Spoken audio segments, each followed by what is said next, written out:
Good morning, good people. How are you doing? It's your girl, yeah, Memory. Welcome back to our YouTube channel, and I'm back with another video. So, in today's video, I just wanna tell you about my life, my journey when I become a married wife. Boo, boo, boo, boo, boo, boo, boo, boo. Married wife, clock it. So, in today's video, I'll be telling you, but you will not be seeing me like this. I just record this clip, but you'll be seeing me preparing to go to work. Yay! So I'll be just doing voice cover. So yeah, let's get into it. Thank you very much, guys, for coming back to our YouTube channel. Thank you very much. Please subscribe. Watch me grow into a big star on YouTube, a very big YouTuber.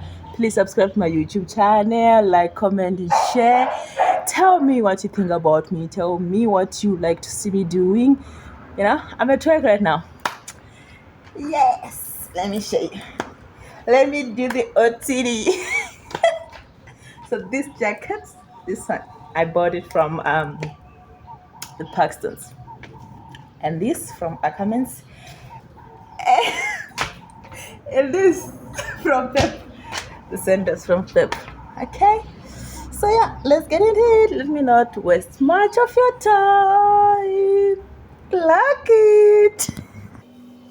So good people, as you all know, because I told you that I'm an orphan, right? So I finished my school, that was 2015. Back in school, I was not someone who was having boyfriends after boyfriend. My first boyfriend, actually, I was already in grade, here in South Africa, they call it grade 11. But back in Zimbabwe, it's Form 4. That was my first boyfriend. That was, I think, in August, yeah, when I started dating my first boyfriend, a man that I told him back when he says I love you, then I told him that I love you too. I was in Form 4. I was not someone who was with boys, that kind of person. So after I write, before I write, that man told me that he's coming to South Africa to look for a better life, and he will come and marry me. So this man came to South Africa, and he left me there, and I finished my Form 4, and after I finished my Form 4, this man came back. That was in December. I'm waiting for my results. This man didn't even come to see me, his girlfriend. And just imagine, he was my first boyfriend. The pain. Whew. He didn't come to see me. And I don't know what happened. I misplaced my shoes on the Christmas day, so I couldn't go to the shops, because in rural areas we go to the shops, when it's Christmas. I misplaced my shoes, and I didn't go to the shops on the Christmas day. I spent the whole day at home, and I heard rumors that this man was with other girls. The pain, the heartbreak, but yeah, I survived it. Luckily, he didn't do anything. I didn't give him my body, so I was cool. And then waiting for the result to come out, and the result come out, I found out that I didn't do well, and then I had to come to South Africa now, also with my mom's young sister. So we came to South Africa, work, we were selling, going door to door, selling clothes, selling South African traditional clothes, selling them, that's just the kind of business that we were doing. And on this faithful day, my mom told me that, my auntie told me that, you know what? We are going to church, because I was going to this church, they call it Masowe. So where we go to an open space and pray there, and so we were going, there was like a conference there, I'll call it a conference. So where we're going to meet people from, all over the places. Then I got there, So my auntie sent me to buy some stuff, some food stuffs from Zoom, because there you meet people from different places doing their businesses. So when I went there, I got lost and I saw this group of boys, and then I asked them, when we are at the church, it's like we are family. Boys are your brothers, girls are your sisters. So I asked this group of boys that I'm looking for this type of, the people that are selling these foodstuffs. And then one of the guys, which is my husband now, said, you know what, let me, take you there. He took me there. When we were just talking, talk about the church stuffs.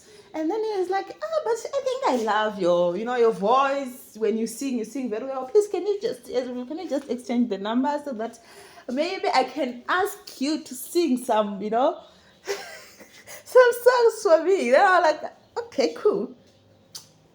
I don't know. He said he was already in love with me by that time, but then for him to just go straight to the point, that I will refuse. So he asked, how many are. So I gave him my number. So after that, after I buy that stuff and the church we did the conference and finished and got back home, and life continues.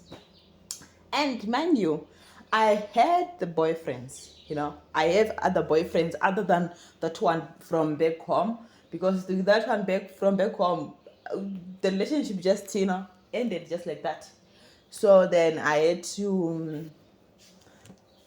have another boyfriend in South Africa, and yeah, things didn't go well. But then with this my husband now, we are just friends. He sometimes asks me to sing for him, and then I do. And that's how it started. And we started dating. I don't even know when we started dating, but I just saw myself in love. And yeah, man.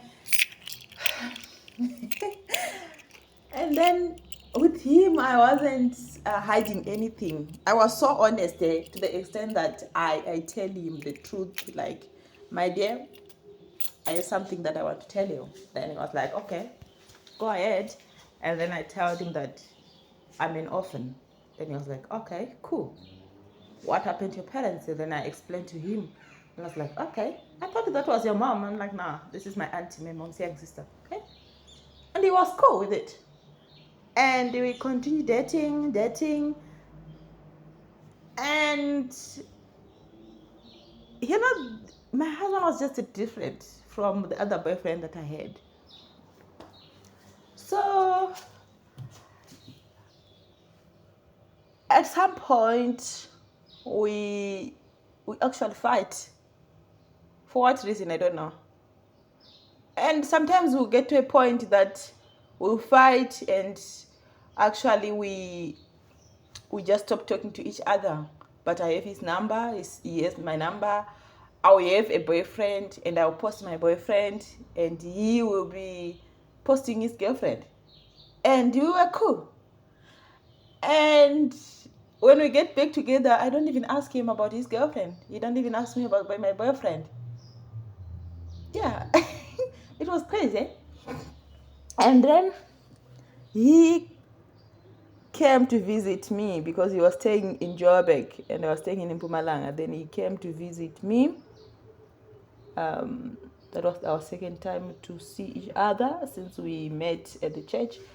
And then he came to see me, to visit me.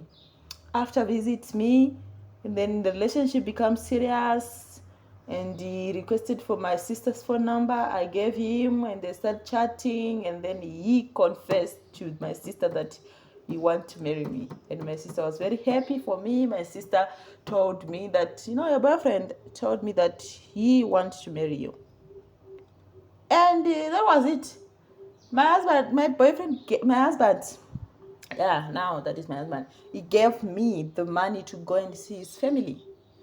And after seeing his family, and the things just, went well, because I went to see his family. That was 2018 in December, and 2019 April, he came and paid the bride price.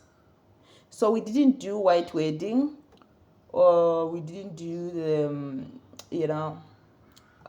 the other type of marriage. He just paid the lobola. My parents were happy with it, and then they allowed me to go and stay with him. So yeah, that was it. I got married just like that. At first, I wasn't believing it. Yeah, that is the truth. I wasn't believing it, like someone could love me. I was like, okay, I don't know, maybe. So yeah, then that was it. We got married, and then we started staying together. I went to his family, but on our way going to his family, it was hard, guys. The challenges, the car just break down, and it was very far because I come from very far. I come from Berengwa, and he's from Goromons. To those who know those places, you know how far it is. You know the distance between it. And guys, it was very bad. At some point, we slept in the car, and we woke up, and my husband's brothers, they were like, you know what, you can't keep your wife sleeping in the car. You must take her home. So you can take her home and leave us here, we'll be fine. So that's how we did it. And yeah, he take me home. We get to Harare and to his brother's wife, and we slept there. That was the next day, the third day actually, and we slept there. And then the next day, that's when we went to his family, like in a rural area. That's where we went, but we went there, it was already late. And when we got there,